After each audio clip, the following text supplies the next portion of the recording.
Hello everyone, welcome to City Skylines.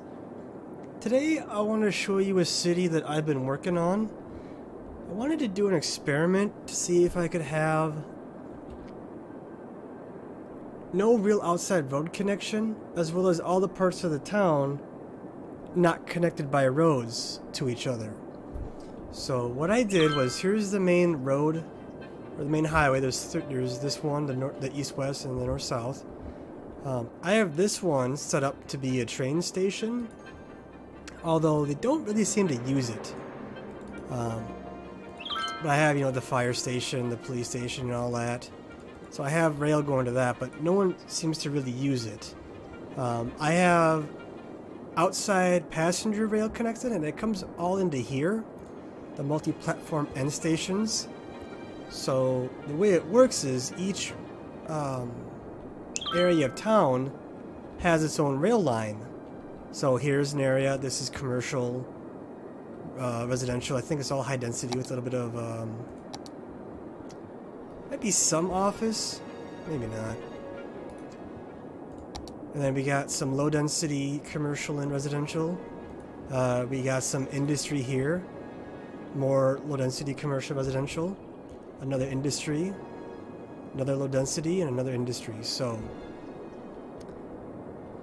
I have mass transit. I have a bunch of different ones. I do have subways. So I have, for the bigger parts of, bigger areas, I have like a little loop just for that area. You can see it there for the high density. They have one too. Otherwise, the whole area is connected by one big subway loop. So they can get to and from. They don't have to use the trains, but they can. Before I built that, the trains were heavily used. Once I built the subways, that kind of went away. So the only way for them to get into town, though, is from the rail, so they do have to use rail. Now, one thing that the end stations have here is they have a subway station built into them. So I think what they do is they come in here, and then they take the subway to wherever they want to go. I also have a bus line. It's kind of hard to see because there's all kinds of stuff going on here. But I do also have some buses. So again, they're not as heavily used. It seems to be subways are the ones that get used the most. I had trams at one point, but it seems like they kind of just got in the way more than they helped, so I just got rid of those. And the high density is the only one that has buses. Now, unfortunately, we can't really see the line of it, but I also have cable cars, which you can kind of see them going around here. And they're actually pretty heavily used. See, going this way, there's not that many, but there's a 30, there's a 30.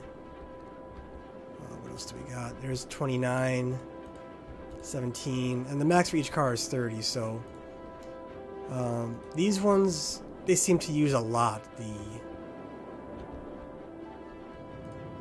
cable cars here. If I can find the station, there it is. So yeah, that has 192. It's a little weird the way I did it. It wasn't perfect. 74 for that one. I see it kind of goes like into people's houses and stuff. That one is over 300. So cable cars, I think, if they were bigger, I think they could take, a lot more people would use them. But because they're not that, it's only 30 people per car.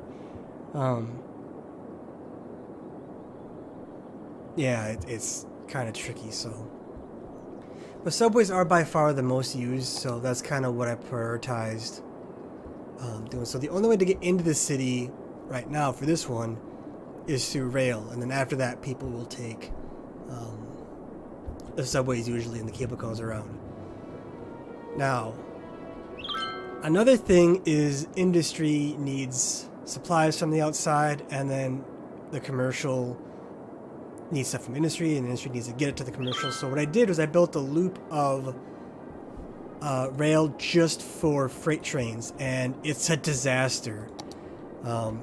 It's kind of hard to see because it's a mess and some of it's underground, but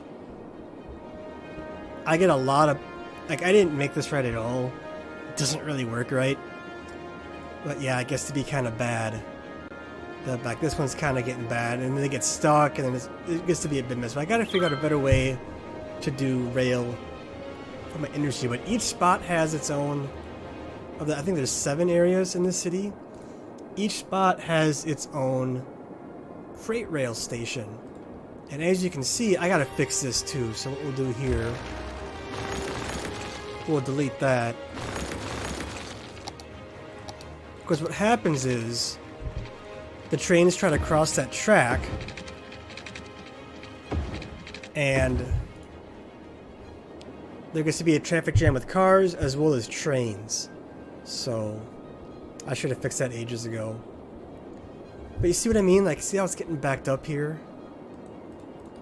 And it just goes on forever. And then what also happens is, like, each of these trains, you know, 40%, 7%, 40%, 13%. That one's full.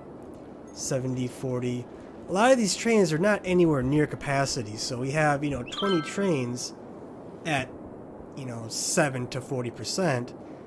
That's kind of just a waste. So I don't know how to fix that. And I don't really know how to make my loop any better. If you, ladies and gentlemen, have any ideas on how to improve my freight rail line, you can leave a comment below and let me know what your suggestions are, and I will take a look at them, because as you can see, like, for the vast majority of my rail line is just a mess. Now, even though these places aren't connected by roads to each other, it's kind of each their own little separate island. Because of the freight rail lines, the cargo terminals, traffic's a nightmare, especially on, like, the a lot of the industry. It just gets, like, look how bad that is. So it didn't reduce as much traffic as I would have liked. I really thought it'd be a lot less traffic. Didn't turn out to be the case. So yeah, if you have any tips or suggestions, feel free to leave a comment and let me know. I just wanted to show you guys a little project I've been working on, just to see if I could get it to work out.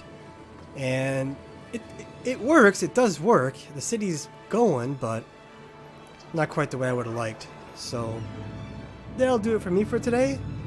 I just want to say thank you all for watching. Feel free to like if you enjoyed the video, and subscribe if you haven't done so already. You don't have to, of course, but feel free to do so if you had a good time. And yeah, I hope that you all enjoyed. I hope I get to see all of you the next time.